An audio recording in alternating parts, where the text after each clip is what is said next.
한 목소리로 고백하겠습니다. 믿음의 결정은 하나님이 지지해 주십니다. 아멘. 한 번 더 고백합니다. 믿음의 결정은 하나님이 지지해 주십니다.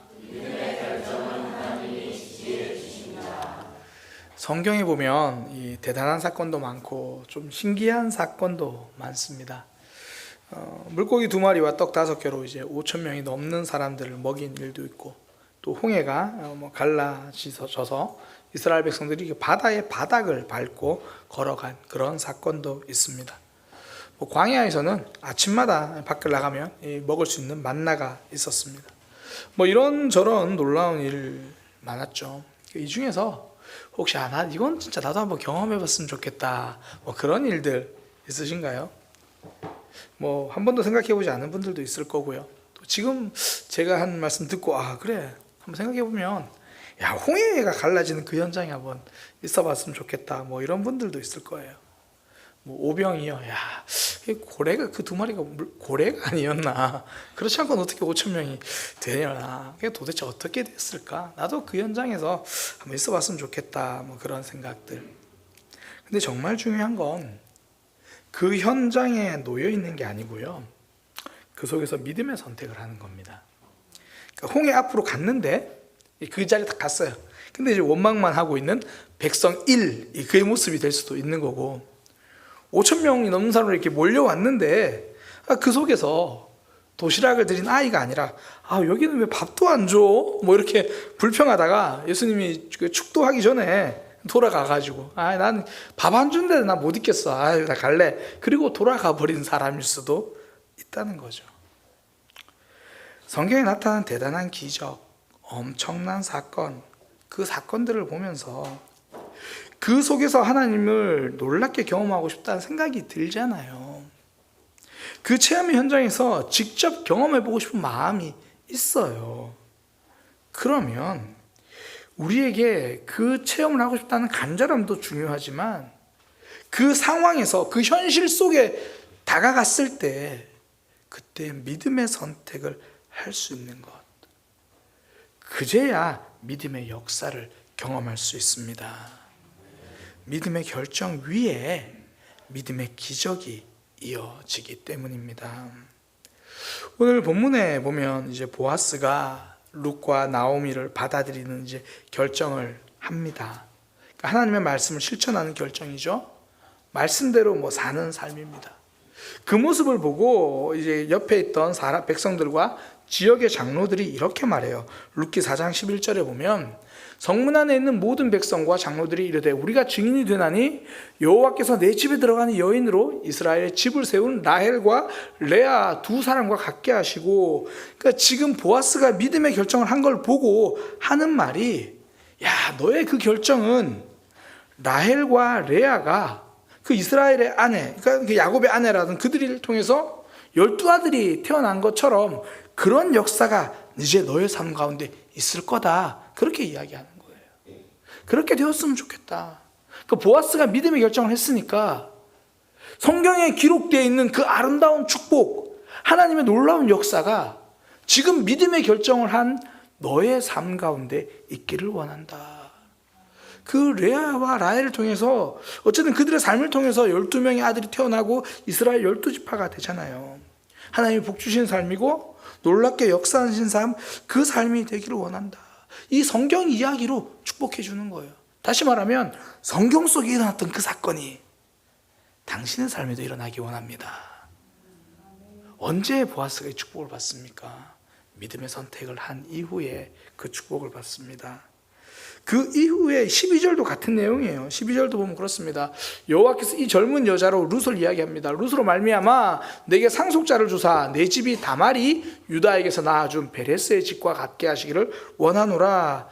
사실 다말도요, 이 룻과 같이 남편을 잃었거든요. 그러나 결국 다말을 통해서 태어난 베레스가 이스라엘 안에서 한 족속의 조상이 됩니다. 이런 성경에서 일어난 그 축복, 이 역사가 보아스 당신의 집에 임하기를 그렇게 우리가 기도하겠습니다. 믿음의 결정을 하면 성경 속에 적혀있는 그 역사가 삶 가운데 이루어질 수 있다라는 거죠. 전 이걸 하나님의 지지하심이다 이렇게 표현하고 싶어요.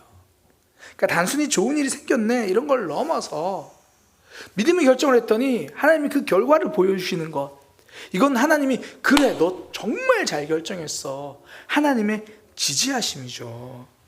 예를 들어 이제 오병이어 사건에서 소년이 드린 도시락 가져온 것처럼 누군가는 내 삶에서 내 시간으로, 내 물질로, 또 여러 가지 상황으로 하나님 앞에 헌신을 하니까 5,000명은 아니더라도 그 사람 통해서 5명은 변화되고, 그 사람을 통해서 50명은 변화되고, 아니 그 사람의 믿음의 삶을 통해서 누군가는 하나님을 알아가고, 그런 열매도 아름답지만 그 모습이 하나님이 지지해 주시는 거잖아요. 야, 너 그래 잘했다, 그래 신앙생활 그렇게 하는 거야. 그런 우리의 삶 가운데서 믿음의 결정을 통해 하나님이 역사하시는 것으로 하나님의 지지를 받을 수 있는 저와 여러분이 되기를 축복합니다. 믿음의 삶이 그래요. 1890년대, 굉장히 오래됐죠. 1890년대 미국에 이제 한 성공한 사업가인 싱 부부라는 그 집사님 부부가 있었어요. 이 부부에게는 엘라라고 하는 외동딸이 있었는데, 이 딸이 혼자 있는 외동딸인데 일찍 세상을 떠납니다. 그러자 이제 두 부부가 굉장히 슬픔에 빠져 있다가 나름 이제 사업해서 성공해서 굉장히 재산도 많은데, 두 부부가 이제 결정을 이렇게 한 겁니다. 우리가 엘라에게 상속될 그 유산을 선교를 위해서 쓰자. 그러면서 엘라 싱 기념 선교회라는 걸 만듭니다. 그러니까 이제 내 아들, 자기 딸 이름을 해서 엘라 싱 기념 선교회라는 걸 만들어요. 그렇게 이제 선교회를 그 돈으로 이제 만들었는데, 그 즈음에 1890년대 그 즈음에 아시아에 있는 작은 나라에 홀로 한 6년간 선교하다가 돌아온 한 청년이 이제 또 선교를 나가야 되는데 선교비가 없는 거죠. 그래서 이 엘라싱 이 기념 선교회에서 그 청년에게 선교비를 지원하기로 결정을 합니다. 그래서 이제 이 선교회에서 도움을 받아서 그 청년이 다시 힘을 내서 이름도 알려지지 않은 아시아의 정말 작은 나라 조선으로 다시 돌아갑니다. 조선으로 다시 들어와서 복음을 전하고 믿음의 사람들을 만들어서 작은 교단을 하나 세우는데, 그것이 바로 우리 침례교단입니다. 엘라싱 그 자기 딸을 기념하고 싶어서 그 자기 딸이 원했던 그 선교 사역에 우리가 이 딸에게 원래 주기로 했던 그 유산을 가지고 선교 재단을 세우자. 그 역사, 그 믿음의 결정, 하나님이 선교의 열매로 나타나게 해주시는 거죠. 하나님의 역사고 하나님의 지지하심입니다.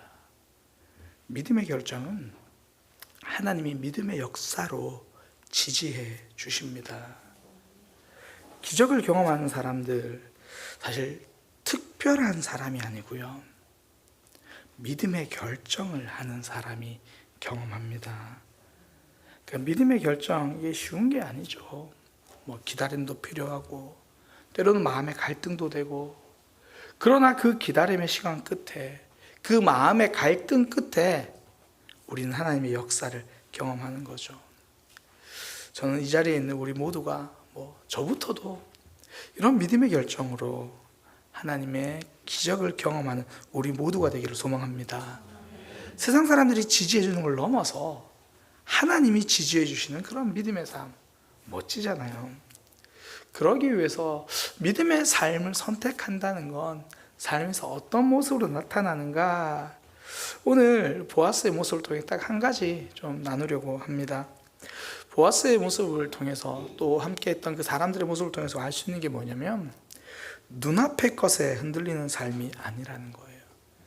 눈앞의 상황, 눈앞의 것에 흔들리는 것이 아니라 끝까지 말씀의 원리를 붙드는 삶. 오늘 본문에 보면 이 믿음의 선택을 한 보아스와 대조되는 사람이 나와요. 이 사람도 나오미하고 친척인데 보아스보다 촌수가 더 가까운 그런 친척이에요. 그래서 이제 그가 먼저 이 나오미와 룻의 가정을 도와주어야 할 책임이 있는 사람이거든요. 그래서 이제 보아스가 그 사람을 만나서 이야기를 하는 거예요. 그 룻기 4장 3절에 보면 이렇게 말합니다. 보아스가 그 기업 물을 자에게 이제 더 가까운 그 사람에게 모압 지방에서 돌아온 나오미가 우리 형제 엘리멜렉의 소유지를 팔려고 한다 이렇게 이야기를 해요. 이게 소유지를 팔려고 한다라고 적혀 있으니까 나오미가 땅을 갖고 있었나 보다 이렇게 오해를 하는데 그렇지 않습니다. 나오미가 꼭 땅을 가지고 있었던 것처럼 들리는데요. 이스라엘에게는 희년이라고 하는 제도가 있어요. 희년이 뭐냐면 50년이 되면 누가 어떻게 땅을 샀든지 원래 주인에게 다 돌려주어야 돼요.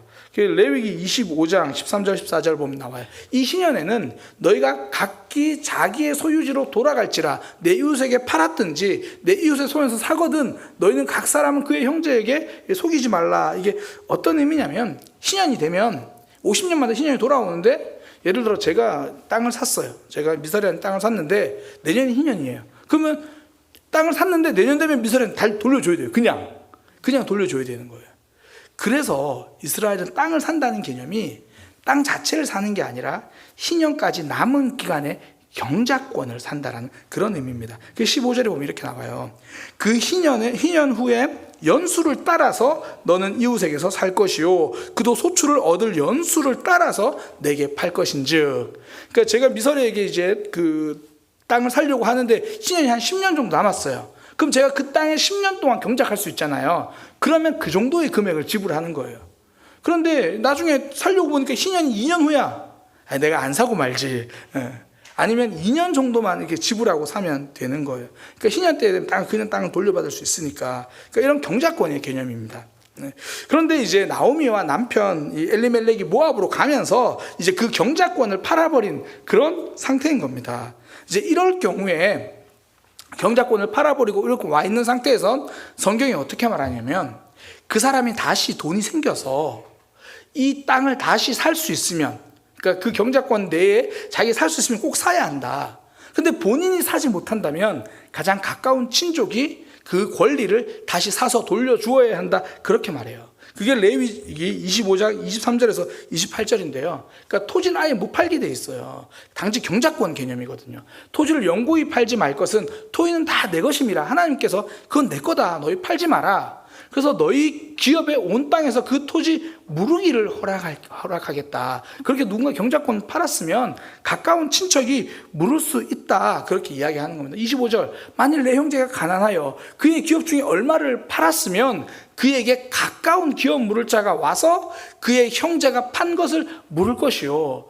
만일 물을 사람이 없고 자기가 부유하게 되어서 물을 힘이 있으면 자기가 그렇게 다시 돈을 많이 벌었으면 자기가 그렇게 팔아라.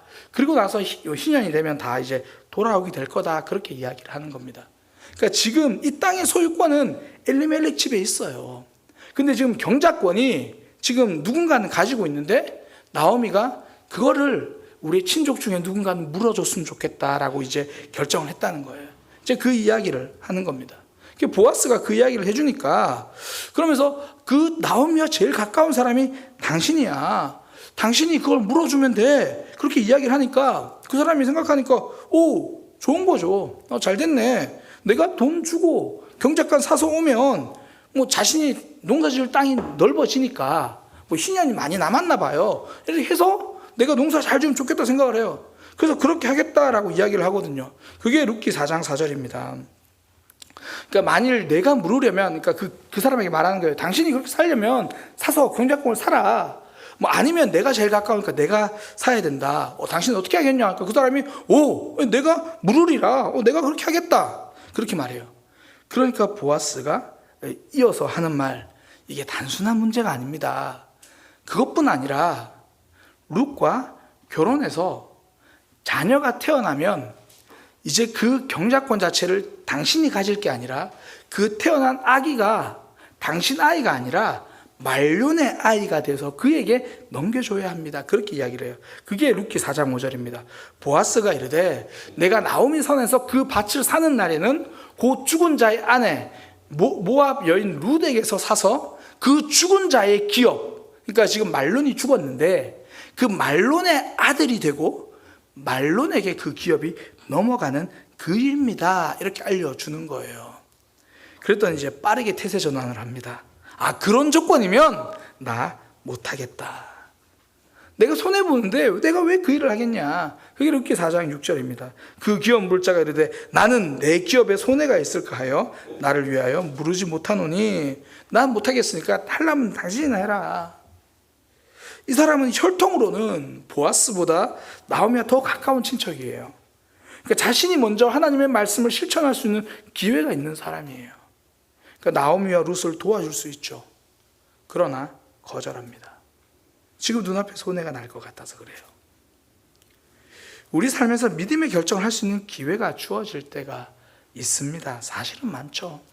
그게 시간의 헌신이든 물질적인 헌신이든 아니면 전도의 기회이든지 아니면 혹은 사랑의 기회이든지, 그런데 그것을 하나님이 내게 맡기신 일이라고 생각하며 감당하는 사람이 있는 반면에 불편하고 힘들다고 외면할 때도 있다는 거죠. 결국 외면하는 이는요, 옆에서 박수 쳐주는 사람밖에 안 되는 거예요. 하나님의 역사를 직접 경험하는 게 아니라 누군가가 하나님의 역사를 경험할 때 그 사람은 옆에서 그냥 구경하면서 박수 쳐주는 그 사람밖에 안 돼요. 성경에는 이 기회를 포기한 남자의 이름을 기록하지 않아요. 룻기 4장 1절에 보면 참 재미있는데, 저는 이게 성경이 우리에게 알려주는 참 무섭고도 조금은 유머스러운 상황이라고 생각하는데요. 이 보아스가 그 남자를 부르는데 이름을 성경에서 가려버려요. 보아스가 그에게 이르되 아무개여 이리로 와서 앉으라. 하나님의 말씀을 실천할 수 있는 기회를 외면한 너는 성경에 기억되지 않는다. 믿음의 선택할 수 있는 기회를 저버린 그 사람, 성경은 기억하지 않습니다. 그냥 지나가는 엑스트라가 될 뿐입니다. 믿음의 역사에 기억되지 않는 사람, 당연히 이 사람의 삶에서도 하나님을 경험한 기억이 없겠죠. 그러니 하나님을 경험한 이야기를 하라고 하면 늘 옛날 옛적 호랑이 담배 피던 이야기를 이제 해야 되는 거예요. 오늘 내 삶에서 경험한 하나님에 대한 기억이 없어요. 내가 오늘 믿음의 선택을 한 적이 없으니 오늘 하나님을 경험한 일이 없습니다. 눈앞에 있는 내 삶만 바라보느라 믿음의 선택을 할 경험을 놓친 거죠. 전 이 아무개의 모습을 보면서 예수님이 말씀하신 그 잔치의 비유가 생각이 나더라고요. 누가복음 14장 16절 20절 보면 이르시되 어떤 사람이 큰 잔치를 베풀고 사람을 청해요. 그러니까 잔치할 시간이 돼서 이제 종에게 보내서 사람들 데리고 와라. 그랬더니 18절에 보니까 하나같이 사양해요. 나는 밭을 샀으니 아무래도 나가봐야겠다. 하나님께서 믿음의 선택을 하라고 초청하셨는데 지금 내 눈앞에 난 이거 밭을 사야 되니까 나 안 된다. 또 어떤 사람은 나는 지금 소를 샀으니까 지금 안 된다. 또 어떤 사람은 나는 장가 들었으니까 지금 안 된다. 사실 틀린 내용은 하나도 없습니다. 전부 지금 눈앞에 급한 일이에요. 눈앞에 다가온 중요한 일입니다. 그러나 그것을 따라가느라 믿음의 초청을 외면합니다. 하나님의 주시하신 믿음의 결정할 기회를 놓치죠. 그러니 그의 삶에는 천국 잔치, 하나님과 동행하는 기쁨이 없어요. 대신 수치와 부끄러움이 있을 뿐입니다. 그렇게 믿음의 결정을 미룬 아무개는요, 그러니까 이름도 안 나오는 이 사람, 엑스트라 1 아무개는 자신의 신을 벗어줘요. 이게 룻기 4장 7절 8절인데요. 4장 7절 8절 같이 읽겠습니다. 옛적 이스라엘 중에는 모든 것을 무르거나 교환하는 일을 확정하기 위하여 사람이 그의 신을 벗어 그의 이웃에게 주더니 이것이 이스라엘 중에 증명하는 전례가 된지라. 이에 그 기업 물을 자가 보아스에게 이르되 내가 너를 위하여 사라 하고 그의 신을 벗는지라. 여기서 보면 그냥 이제 내가 그걸 감당하지 않겠다고 그 기업물을 권리를 넘겨주는 약속의 증거로 우리는 계약서를 쓰지만 여기서는 신발을 벗어주는구나 이렇게 보이는데요. 성경에 처음 말하는 의미는 그게 아니에요.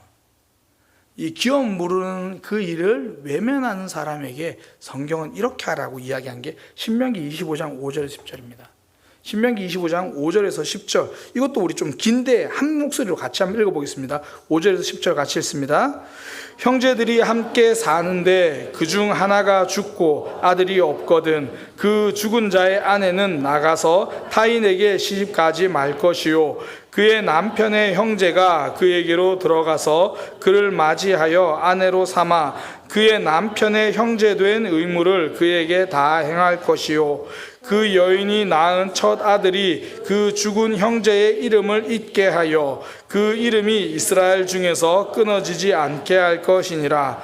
그러나 그 사람이 만일 그 형제의 아내 맞이하기를 즐겨하지 아니하면 그 형제의 아내는 그 성문으로 장로들에게 나아가서 말하기를 내 남편의 형제가 그의 형제의 이름을 이스라엘 중에서 잊기를 싫어하여 남편의 형제된 의무를 내게 행하지 아니하나이다 할 것이요 그 성읍 장로들은 그를 불러다가 말할 것이며 그가 이미 정한 뜻대로 말하기를 내가 그 여자를 맞이하기를 즐겨하지 아니하노라 하면 그의 형제의 아내가 장로들 앞에서 그에게 나아가서 그의 발에서 신을 벗기고 그의 얼굴에 침을 뱉으며 이르기를 그의 형제의 집을 세우기를 즐겨 아니하는 자에게는 이같이 할 것이라 하고 이스라엘 중에서 그의 이름을 신벗김 받은 자의 집이라 부를 것이니라. 이게 단순히 계약을 어겼다 그게 아니라 지금 룻과 같은 그런 상황이잖아요. 지금 남편이 죽으면 이 여인은 이제 먹고 살 방법이 없으니까 제가 이제 앞서 말씀드린 이거 계대 결혼이라고 하는 그 형제 중에서 이 여인과 동침을 해서 아이를 낳아줘야 돼요. 그런데 그 아이는 이 형제의 아이가 되는 게 아니라 이 죽은 남편의 아이가 되어서 그렇게 이 아이와 이 여인이 이제 먹고 살 수 있게 되는 거예요. 그런데 이제 그렇게 되면 자기에게 돌아올 상속분이 적어지니까 형제들이 기업을 무르지 않겠다.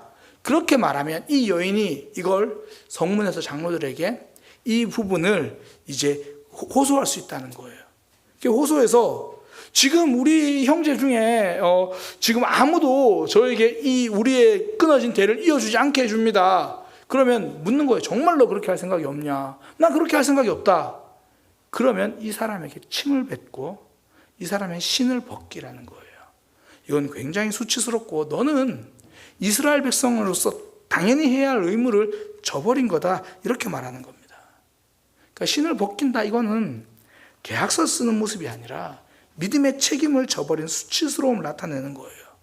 그런데 오늘 본문에서 말하는 건 세월이 지나다 보니까 사람들이 의뢰 그냥 그건 신벗어 주면 되지 뭐 이런 계약의 형식이 되어버렸다는 거예요. 부끄러움을 더 이상 느끼지 않습니다. 그냥 신벗어 주면 되지 뭐. 성경은요 믿음의 결정을 하지 않는 삶을 부끄러운 삶이다 그렇게 말하는데 사단은 다르게 말하는 거예요. 그럴 수도 있지 뭐. 그냥 그 정도는 다 이해할 수 있지 뭐. 그냥 신벗어 주고 끝내. 그러니까 오히려 믿음의 결정을 하는 것이 대단한 삶이라고 말을 하고 그것을 안 하는 삶이 부끄러운 삶은 아니야. 그냥 용기가 좀 없는 거지 뭐. 그냥 지금 형편이 좀 힘든 거지 뭐. 그렇게 이야기를 한다는 거예요. 그래서 말씀을 외면하는 결정을 아무렇지 않게 여기게 만듭니다. 여기 신발 있어요. 내 신발 주겠습니다. 부끄러운 일인데도 부끄러운 줄을 몰라요. 하나님의 말씀에 내가 선을 그어놓고 저는 딱 이 정도면 됩니다. 믿음의 결정을 계속 유보하는 거죠. 그러니 그 삶에는 하나님의 역사가 없습니다. 일본 나가사키에 가면요 26명의 순교자 기념관이 있습니다. 이 임진왜란을 일으킨 도요토미 히데요시가 이제 그 기독교를 박해할 때 그때 믿음을 지키다가 죽은 사람들의 그런 기념관인데요. 그 26명 중에는 당시 나이가 12살, 13살이던 아이들도 있습니다. 그 중에 이바라키라는 아이는 12살 소년인데요. 너무 어려서 체포하는 과정에서 눈 감아줬어요. 그런데 모든 성도들이 믿음을 지키면서 십자가에 매달려 순교하는 걸 보고 이바라키가 자기가 앞서 나간 겁니다. 그러면서 뭐라 그러냐면 내가 달릴 십자가는 어디에 있습니까? 12살짜리가. 그랬더니 주변에서 오히려 말려요. 말리면서 야, 너는 그냥 안 믿는다 한마디만 하면 살 수 있어. 그냥 보내주겠다 이렇게 말해요. 그때 12살 소년이 이렇게, 이바라키가 이렇게 말합니다. 잠깐의 생명과 영원한 목숨을 바꿀 수는 없습니다. 지금 눈앞에 찾아온 문제를 보는 게 아니라 영원한 하나님 나라를 보는 것, 내가 진짜 해야 하는 선택이 무엇인지를 보는 것. 남들은 그게 좀 더 지혜로운 선택이고 미래를 생각하는 선택이고 그렇게 말할지 모릅니다. 그러나 이바라키는 내가 지금 해야 할 믿음의 결정을 미루지 않습니다. 그걸 미루는 삶이 내 인생의 부끄러움이라는 것을 알고 있는 거죠. 결국 믿음은요, 눈앞의 것에 흔들리는 삶이 아니라 어떤 상황 속에도 지금 내가 말씀의 원리를 선택해야 할 것을 붙드는 삶이에요. 세상은 눈앞의 것을 선택해도 된다고 말하죠. 뭐 돈 손해보지 말고, 시간 손해보지 말고, 자존심 손해보지 말고, 내 생각, 내 고집 하나도 꺾지 말고 살라고 그렇게 말해요. 근데 믿음의 선택은 어떤가요? 사실 돈 무조건 손해봅니다. 시간 당연하고요. 사실 우리가 뭐 기도 하나 하려고 해도 시간 빼야 되잖아요. 내 성격, 신앙생활이 성격에 맞는 사람은 아무도 없습니다. 그러니까 내 성격, 내 고집, 이 모든 것이 결국 십자가를 지는 그런 일이잖아요. 이바라키에게는 하나님이 목숨을 이야기하셨지만 어쩌면 우리에게는 내 성격을 이야기하시고 내 시간을 이야기하죠. 그런 믿음의 결정을 할 때 우리의 삶 하나님을 경험합니다. 내 삶에 하나님이 기적을 경험한 통로가 되는 거죠. 제가 앞서 오병이어, 홍해 그런 이야기 말씀드렸어요. 사실 한 번쯤은 나도 그런 현장에서 경험해 보고 싶다 생각을 하잖아요. 그 현장에 있는 것보다 중요한 건 내가 그 상황에서 믿음의 결정을 하는가라는 겁니다. 똑같이 현장에 있었던 아무개와 보아스는 믿음의 결정을 하니 성경에 일어났던 일이 여러분에게도 일어나기 원합니다라고 이야기를 해요. 아무개는 내 눈앞의 것, 내 계산대로 내 편한 것 결정했더니 성경은 그의 이름도 기록하지 않습니다. 하나님의 역사, 하나님의 지지해 주심, 하나님의 기적을 경험하는 저와 여러분의 삶이 되기를 소망합니다. 눈앞에 보이는 것이 아니라 믿음의 결정을 할 때 가능합니다. 우리의 삶 그렇게 내 생각, 내 것 내려놓고 믿음의 결정을 할 수 있는 저와 여러분이 되기를 소망합니다. 기도하겠습니다. 하나님, 보아스의 모습과 아무개의 모습을 봅니다. 믿음의 결정을 할 수 있는 우리의 모습 되게 하시고 믿음의 결정을 외면하는 것이 부끄러운 일이라는 것을 다시 한번 깨닫게 하여 주옵소서. 믿음의 결정이 특별한 것이 아니라 성도들에게 주어진 일임을 기억하고 하나님 앞에서 믿음을 선택할 수 있는, 그래서 믿음의 기적을 경험할 수 있는 우리 모두의 삶, 그런 용기 있는 믿음의 백성 되게 하여 주옵소서. 예수님의 이름으로 기도드립니다. 아멘.